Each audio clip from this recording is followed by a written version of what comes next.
안녕하십니까. 하교수의 고시행정학 32번째 시간입니다. 구독과 좋아요를 눌러 응원해 주십시오. 더욱 열심히 하겠습니다. 그리고 공무원 시험이나 토익 준비하시는 분들은 무작정 따라하면 쉽사리 해석되는 하교수의 영문 독해도 봐주십시오. 자, 오늘부터 우리 이제 재무행정 파트입니다. 재무행정도 시험이 많이 나오지는 않는데 꼭 외워야 할 요소는 있습니다. 그것을 집중적으로 정리를 해드릴 테니까 여러분 분명히 정리를 잘 해두셨으면 합니다. 자, 우리 이제 예산 일반론에 들어가기 전에 재무행정이라는 게 도대체 뭐냐? 우리 여러분 인사행정이 조직에서 필요한 사람을 뽑고 관리하고 배치하는 행정이라고 이야기 드렸습니다. 재무행정은 뭐냐? 행정조직에 필요한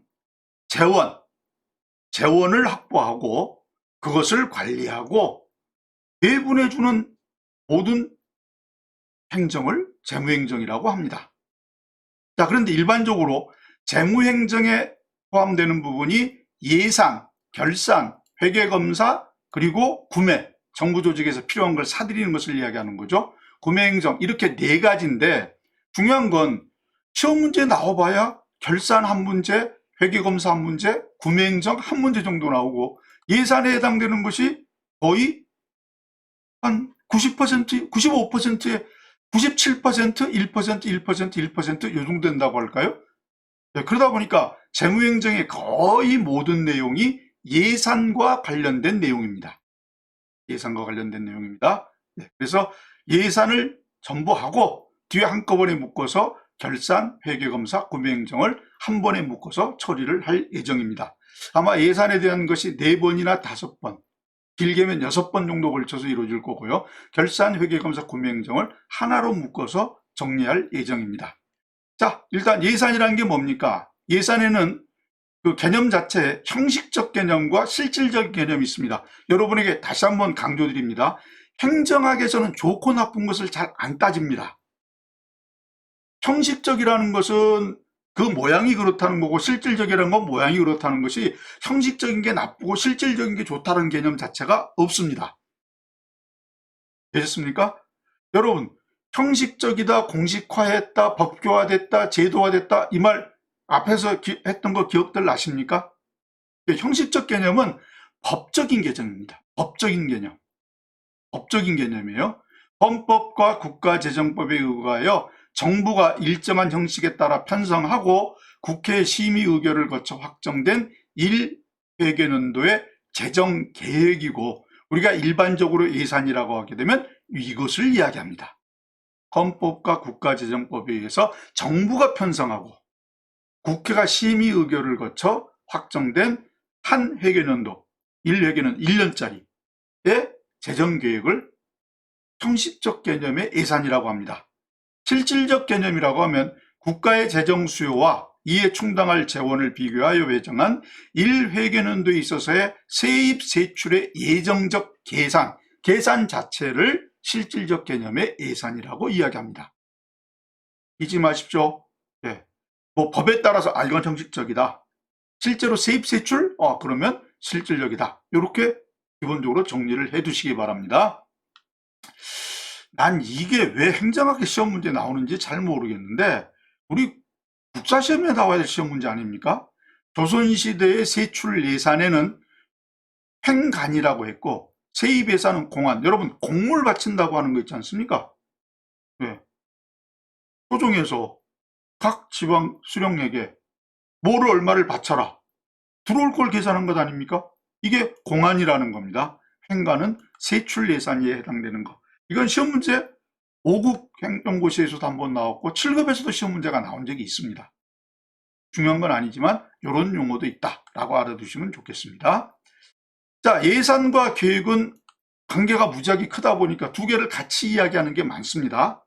네, 많습니다. 그래서 예산과 계획과의 관계를 보면 일단 아무 계획도 없는데 예산을 짜놓는다는 것은 갖다 버리겠다고 하는 거죠. 어디다 쓸지 모르고 돈은 왜 마련해 놓습니까? 그 다음에 예산을 짜지 않고 계획을 세운다는 이야기는 계획 아무리 세워놔봐야 결과적으로 돈이 뒷받침이 안 될 텐데 무슨 의미가 있습니까? 비현실적이죠.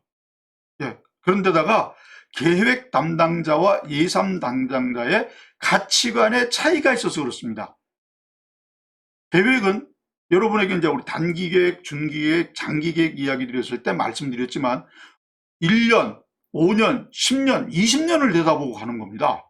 당연히 미래지향적이죠. 미래지향적인 게 지금과 같이 똑같이 가자 이런 뜻은 아니겠죠.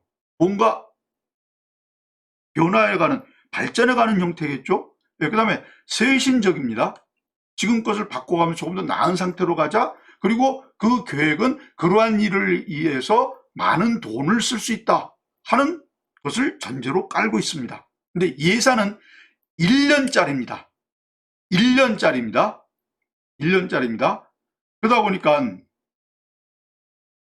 1년짜리 돈을 가지고 직접 관리를 하면 나타난 특징이 뭐냐? 1년이 다 되도록 가능한 한 안 쓰려고 버티죠. 안 쓰려고 버티죠. 뭘 하겠다는 것이 아니라 가능한 한 안 쓰면서 끝에까지 갈 때까지 돈이 모자라지 않도록 하겠다가 중요한 거죠. 그러다 보니까 변화보다는 있는 그대로 우리가 아는 방향으로 가서 크게 변화를 초래하지 않아도 된다고 하는 게 주안점이 되는 거고, 그리고 돈을 쓰기보다는 저축지향적인 가치관이 나타나죠. 그렇지 않습니까? 네, 요건 여러분들이 그렇겠구나. 서로 이렇게 가치관의 차이가 있으면 당연히 싸움도 많이 날 수 있겠구나. 이렇게 생각을 떠올리셔야 됩니다. 자, 여러분 여기 이제 그 뒤에도 한번 이야기하겠습니다만 1회계연도라는 용어를 우리 예산에서는 사용이 됩니다. 예산은 기본적으로 1년짜리입니다. 계획으로 보면 단기 계획에 속합니다. 단기 계획에 속합니다. 1회계연도는 우리나라의 경우는 매년 1월 1일부터 12월 31일까지입니다. 되셨습니까? 이게 뭐 어떤 나라는 9월 달부터 시작하는 나라도 있고 4월 달부터 시작하는 나라도 있고 10월 달부터 시작하는 나라도 있고 하다 보니까 해를 걸쳐서 하는 경우가 많습니다. 우리나라는 2021년도 예산 이렇게 이야기할 때는 다른 나라는 2021년, 22년 예산 이런 식으로 나타나죠. 22년, 23년 예산 뭐 이런 식으로 걸쳐서 나타나죠. 네. 우리나라는 1월 1일부터 12월 31일까지로 되어 있습니다. 생각해 두셔야 됩니다. 자, 예산에는 어떤 기능이 있습니까? 이것도 시험 문제 곧잘 나옵니다. 왜? 혼돈 줄 수 있는 요소가 하나가 있어요. 자, 그걸 잘 설명드릴 테니까 잘 들어두시기 바랍니다. 자, 예산의 기능에는 재정 통제 기능, 정치적 기능, 법적 기능, 관리적 기능, 경제적 기능 이 5가지가 있다. 일단 이거 무조건 기능은 외워두셔야 되죠. 재정 통제 기능, 정치적 기능, 법적 기능, 관리적 기능, 경제적 기능. 정리되셨습니까? 자, 재정 통제 기능이라는 건 뭐냐?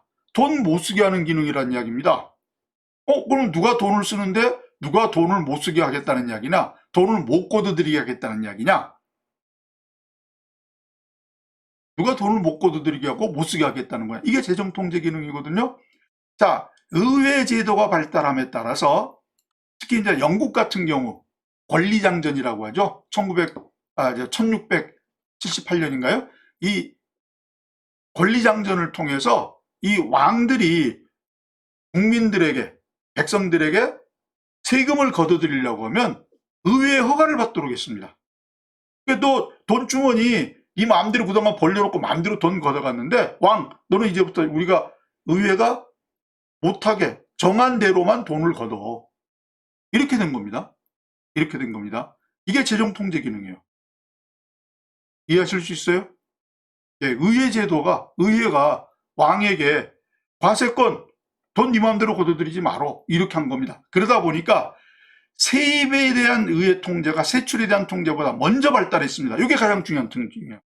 다음 중 예산의 기능 중 의회 제도의 발달과 관련 있는 거 어느 겁니까? 하게 되면 재정 통제 기능입니다. 왕이 마음대로 못 걷어들이게 한 겁니다. 이해하실 수 있죠? 그러니까 여러분 수입 지출과 똑같은 개념인데 우리가 예산으로 하는 것은 세입이라고 하고 예산으로 지출하게 되면 세출이라고 합니다. 그러니까 세입에 대한 통제가 더 먼저였습니다.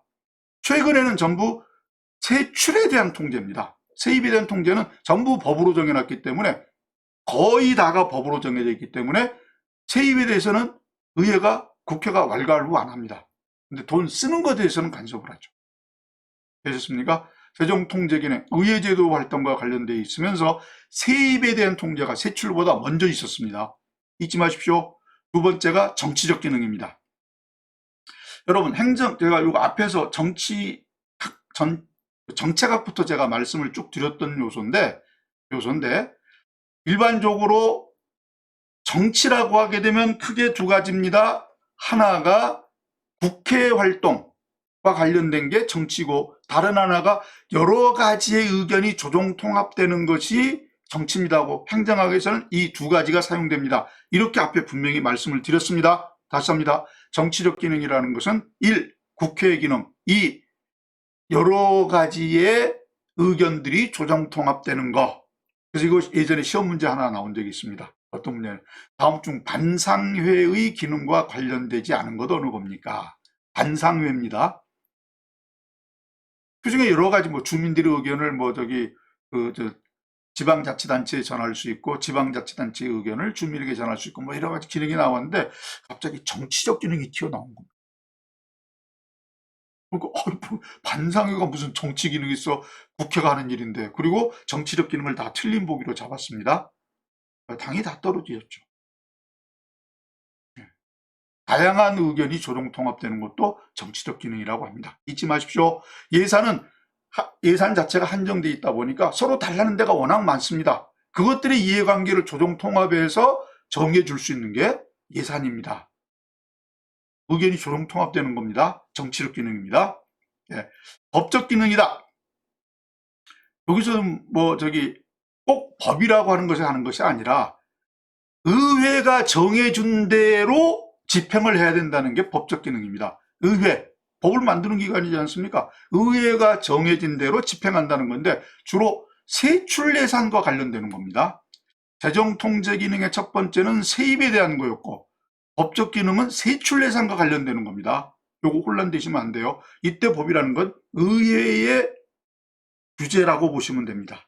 의회가 정해놓은 대로 그는 집행해야 된다. 예외가 생기면 법의 절차를 따라서 처리해야 된다. 됐죠? 네 번째, 관리적 기능이라는 가능한 한 최대의 경제성과 능률성을 고려를 합니다. 다시 합니다. 예산도 무한정 쓸 수 있는 게 아닙니다. 한정되어 있습니다. 가성비 따져야 된다는 이야기. 요즘 말하면 가성비를 따져야 된다는 이야기입니다. 같은 가격으로 그만큼 성능 좋은 곳을 찾아봐야 된다. 다섯 번째, 경제적 기능입니다. 경제적 기능은 네 가지는 요거 무조건 외우셔야 돼요. 경제 안정 기능, 경제 성장 촉진 기능, 그 다음에 소득 재분배 기능, 자원 분배 기능. 자원 배분 또는 분배라고 합니다. 되셨습니까? 경제 안정 기능이라는 건 뭐냐? 경제가 너무 불경기다. 그럼 돈을 좀 풀어야 되죠. 수입보다 세출을 올려서 돈을 좀 풀어야 됩니다. 인플레이션으로 너무 막 가격이 치솟고 있습니다. 천차를 걷어들이는 게 낫죠. 그러면 많이 걷어들여서 적게 풀면 됩니다. 세입 세출, 이게 경제 안정 기능이죠. 경제 성장 촉진 기능은 경제가 발전할 수 있는 곳에 많은 집중 투자를 해서 그만큼 규모를 키워가는 거죠. 소득 재분배, 여러분 소득 재분배기는 우리 정책학에서도 한번 했습니다. 재분배, 소득 재분배라고 하는 건 뭐냐? 원래 기본적으로 시장의 활동에 의해서 일정하게 분배가 이루어집니다. 소득 분배가. 근데 그게 소득 격차가 너무 커요. 그러면 그 격차를 해소하기 위해서 정부가 개입할 때 사용하는 겁니다. 그래서 소득 재분배 기능에서는 항상 격차 해소라는 말이 들어가야 됩니다. 대표적으로 누진세나 사회보장제도 같은 게 대표적이다. 앞에서 다 하셨던 것 아닙니까?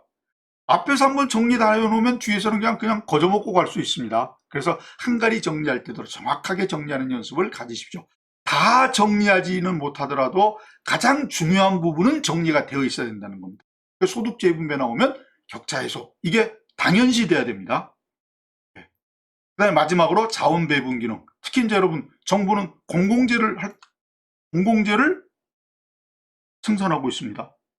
이거 나눠주는 걸 이야기하는 거예요. 예산을 통해서 경찰, 군대, 그리고 방역, 이런 것들의 어떤 공공재를 생산하고 이것을 분배해 주는 거죠. 나눠주는 거죠. 되셨습니까? 예산의 기능 5가지 분명히 정리를 하십시오. 경제적 기능 4가지도 정리하시되 소득 재분배 기능에는 격차 해소라는 게 가장 중요하다. 이런 거 정리 분명히 해두십시오. 정리되셨죠? 정리되셨죠? 네. 자, 예산의 원칙. 특히 이제 집행하는 과정에서 어떤 원칙을 지켜야 됩니까? 예, 요게 이제 대표적으로 전통적 예산 원칙과 현대적 예산 원칙 두 가지가 크게 나뉘죠. 현대적 예산 원칙과 두 가지가 나뉘죠. 전통적 예산 원칙과 현대적 예산 원칙. 당연히 전통적 예산 원칙은 옛날 걸 거고 현대적 예산 원칙은 현재의 것을 이야기하겠죠. 여기서 가장 중요한 특징, 여러분 머릿속에 절대 잊지 마실 것, 전통적 예산 원칙은 19세기의 입법국가가 중심이었다. 이렇게 생각하시고, 현대적 예산 원칙은 20세기의 현대 행정국가에서의 원칙이다. 이렇게 생각하시면 입법부가 위에 서면 행정부를 당연히 통제할 거고, 행정부가 그 위에 서면 당연히 입법부의 규제를 벗어날 거고, 이렇게 정리하시면 됩니다. 이해하실 수 있어요? 이해하실 수 있습니까? 여러분 요거 한번 좀 생각을 해보세요. 재정민주주의, 이 예산과 관련해서 민주주의라고 그러면 전통적 예산 원칙에서 강하겠습니까? 현대적 예산 원칙에서 강하겠습니까? 민주주의는 국민의 뜻에 따라서죠. 국민의 뜻에 따라서죠. 자, 국민의 대표기관은 입법부입니까? 행정부입니까? 사법부입니까? 어느 쪽입니까? 어느 쪽입니까? 입법부, 사법부, 행정부, 이 세 가지를 놓고 볼 때 어디가 국민의 대표기관입니까? 입법부죠. 잊지 마십시오. 이거 깜빡 행정학 공부하는 사람들 잘 까먹습니다. 잘 까먹습니다. 입법부가 국민의 대표기관이에요. 그러니까 전통적 원칙이 재정적 민주주의와 관련된 원칙입니다. 다음 중 재정적 민주주의를 구현할 수 있는 예산 원칙이 아닌 것 어느 겁니까? 이런 거 시험 문제 나올 수 있습니다. 그러면 거기에 해당되는 이것들이 전통적 예산 원칙에 속하는데, 이것들이 용어가 조금씩 어렵다 보니까 헷갈린다고 하는데, 제가 대표적으로 문제가 되는 것 한 세 가지만 정리해 두시면 나머지는 고민 안 하셔도 돼요. 한번 보시겠습니까?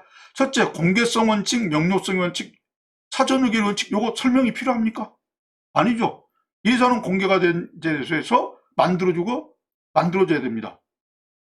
자기들끼리 밀실에서 우리 속된 말로 사바사바 야야야 이렇게 하자 저렇게 하고 지네끼리 지네들 원하는 대로 정하라는 게 아닙니다.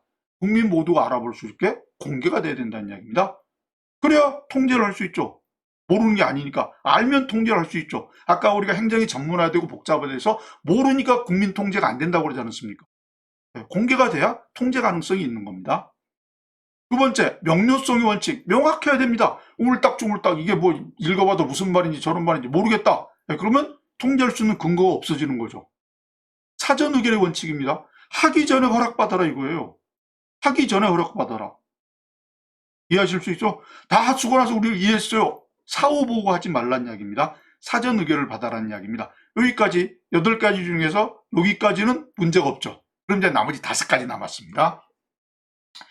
자, 엄밀성이라고 하는 건 뭐냐? 딱 맞아떨어져야 된다는 게 엄밀성입니다. 엄밀하게 틈이 하나 없이 딱 맞아떨어져야 된다. 뭐가? 예산과 결산이.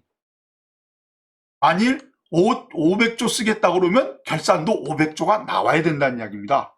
그런데 그 예외가 될 수 있는 여러 가지 요소가 있습니다.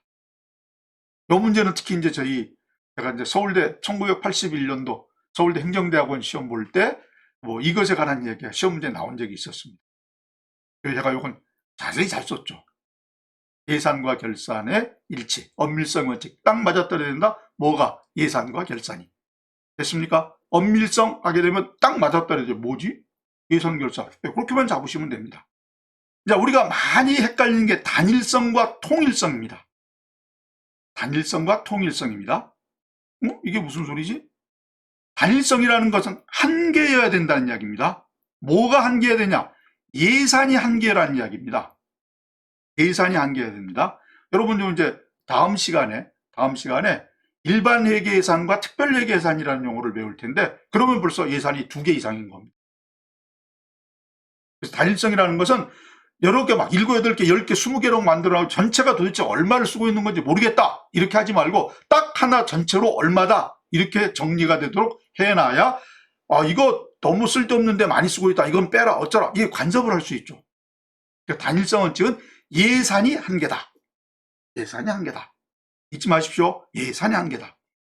통일성이라고 하는 것은 우리 이때도 이제 우리 세종대왕님의 위대함을 느끼게 되는데 특정한 세입으로 특정한 세출로 연결돼서는 안 된다. 통일성 티읕 특정 세입 특정 세출 티읕 얼마나 좋습니까? 틀릴 일 있습니까? 없죠. 단일성은 예산이 하나, 통일성은 특정한 세입으로 특정한 세출로 연결돼서는 안 된다. 무슨 말이 이해하실 수 있습니까? 네. 요건 그래서 영향을 받지 않는다 해서 non affection이라고 합니다. 요건 결과적으로 뒤에 보시면 뭐가 하나냐면 나라의 주머니, 곳간이 한계라는 이야기입니다. 국고가 하나라는 이야기입니다. 예산이 하나는 단일성이고 통일성의 원칙은 non affection이라고도 하고 특정한 세입이 특정한 세출로 연결돼서는 안 된다. 이렇게 정리된 게 통일성입니다. 그래서 통일성은 특정 세입, 특정 세출. 요것만 여릿속에 일단 머릿속에 그려지죠. 그럼 단일성은 안 틀리겠죠. 왜? 예산이 한계라는 하나라는 것은 단일성, 통일성 거의 비슷한 것 같은데 특정 세입 지출 이야기하면 통일성이다. 이렇게 정리를 하시면 되니까. 되셨죠? 네. 요 통일성의 예외가 목적세가 요겁니다. 무슨 말이야? 교육세. 교육세는 받아들이면 교육 문제만 써야 된다는 이야기입니다. 교육세 받아가지고 뭐 건물 짓고 건물도 교육과 관련된 건물도 짓는다 그러면 할 말이 없지만, 예. 교육 이외에 무슨 뭐 복지 문제 쓴다, 교육도 복지에 속합니까? 그렇게 되면 코에 걸면 코걸이, 귀에 걸면 귀걸이긴 한데, 교육 문제에 써야 된다고 하는 게, 이제 그건 특정한 세입과 특정한 지출이 연결되어 있는 거죠. 예, 그건 목적세야 됩니다. 지방세에서 지역자원시설세, 지방교육세는 목적세로서 통일성의 원칙에 예외가 됩니다. 그 다음에 이제 혼돈되는 게 완전성하고 한정성이라는 겁니다. 한정성은 한계가 있다는 이야기예요. 한정성은 한계가 있다. 어디 한계가 있냐? 목적, 용도죠. 어디에 쓰이냐? 금액, 기간이 한정되어 있다. 세 가지의 한정성이 있다는 것, 한계가 있다는 것, 용도, 쓸 때는 딱 정해진 대로 써라. 금액, 쓰라는 금액만큼만 써라. 쓰라는 기간 내에 써라. 특히 기간은 1회계년도 1년의 한계가 있는 거죠. 그래서 한정성은 정리가 됐습니다. 한계가 있다. 완전성은 뭐냐? 모든 수입과 지출을 다 예산에 올려라 이거예요. 다만 어떤 세금을 1,000억의 세금을 걷어들이기 위함입니다. 그 1,000억이라는 세금을 걷어들이기 위해서 이제 우리 공고도 하고 그다음에 등기도 보내고 어쩌고 하면서 한 15억이 들었습니다. 1,000억을 걷어들였는데 15억 정도, 계산이 불편해. 20억 들었다.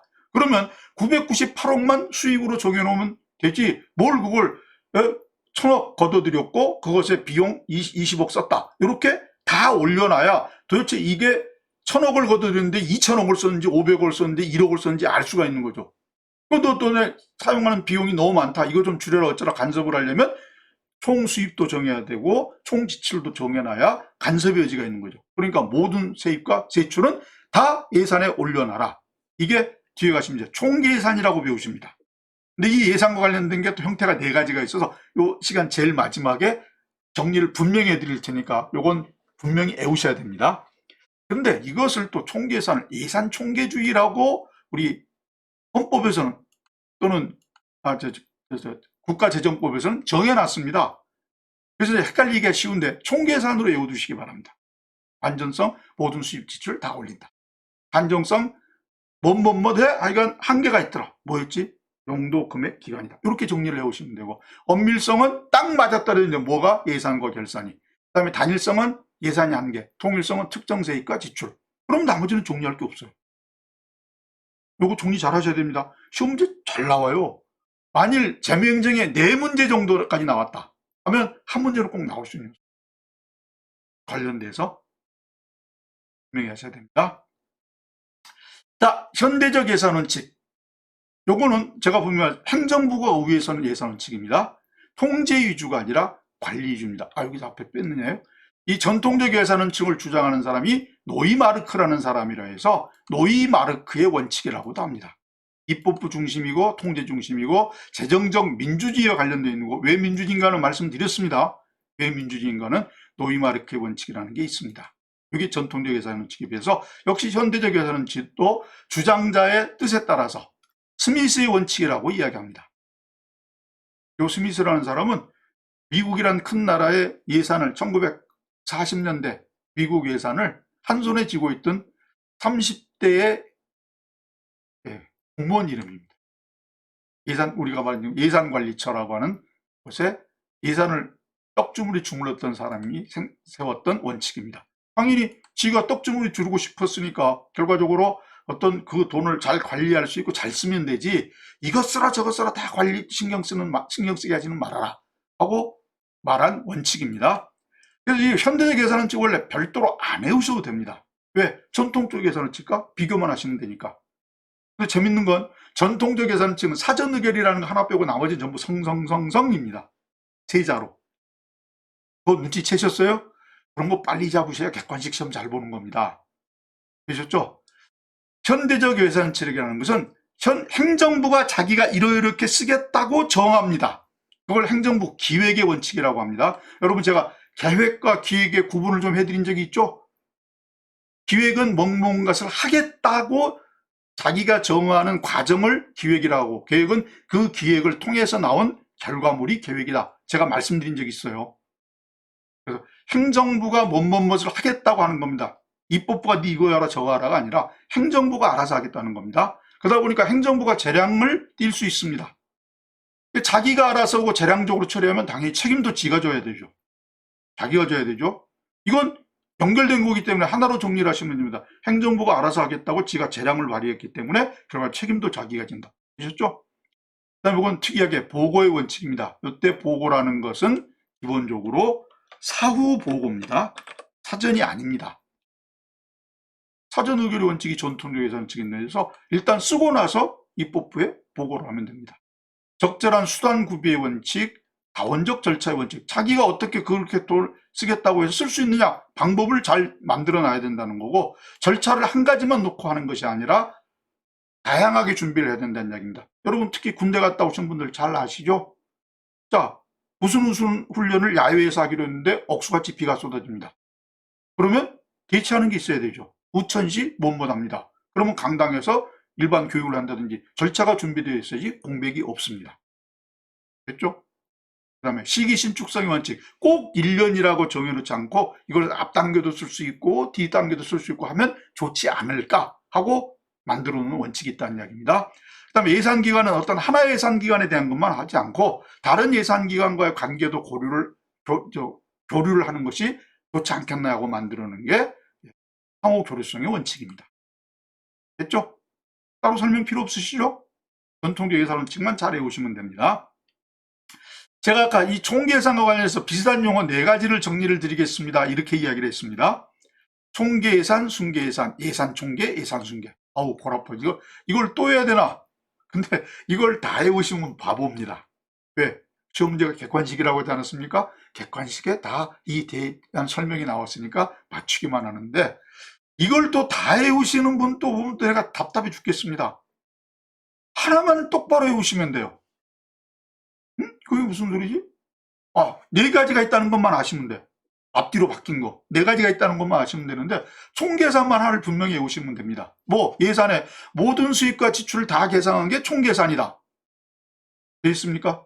순계라고 하는 건 순수입만 계산한다. 아까 드린 비용은 빼고 걷어들인 이득 중에서 순이득만 적어놓으면 된다고 그랬죠? 그게 순계산입니다. 됐어요? 그리고 모든 수입 지출 이렇게 안 하고 다른 말 나오면 그건 예산 총계나 예산 순계입니다. 중복된 부분까지 계산하면 예산 총계고 중복된 부분 빼면 순계입니다. 용어 이해하세요? 총계 예산 하나만 외우시면 됩니다. 다시 합니다. 총계산 하나만 외우시면 됩니다. 자, 그리고 총계 예산이라는 건 모든 수입과 지출을 다 계산한 겁니다. 순계 예산이라는 것은 수입 지출 중에서 지출 빼고 순수입만 정하는 겁니다.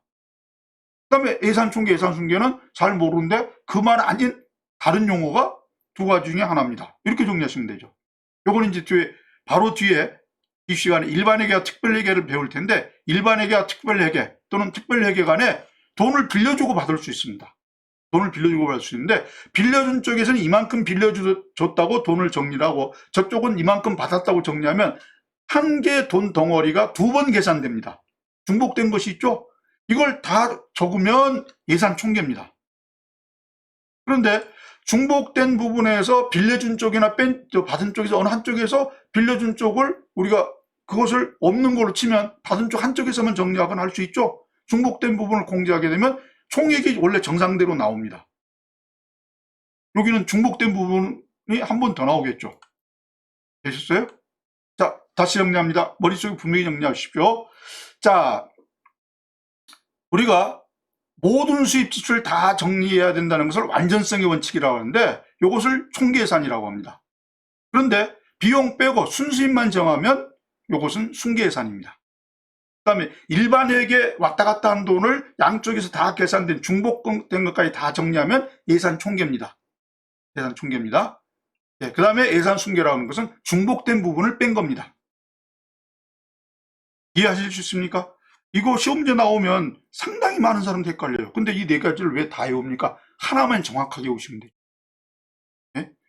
전통적 예산 원칙인 완전성의 예산 원칙에 해당되는 것이 총계산이고, 순수입만 계산하면 순계예산이고, 일반회계와 특별회계 이런 사이에 회계간에 돈이 왔다 갔을 때 중복된 부분까지 다 정리하면 예산 총계고, 중복된 부분을 공제, 제거하면 예산 순계고. 되셨습니까? 이게 가장 중요한 부분 중에 하나입니다. 정리되셨죠? 자, 이렇게 해서 하교수의 고시 행정학 32번째 시간을 마치겠습니다. 감사합니다.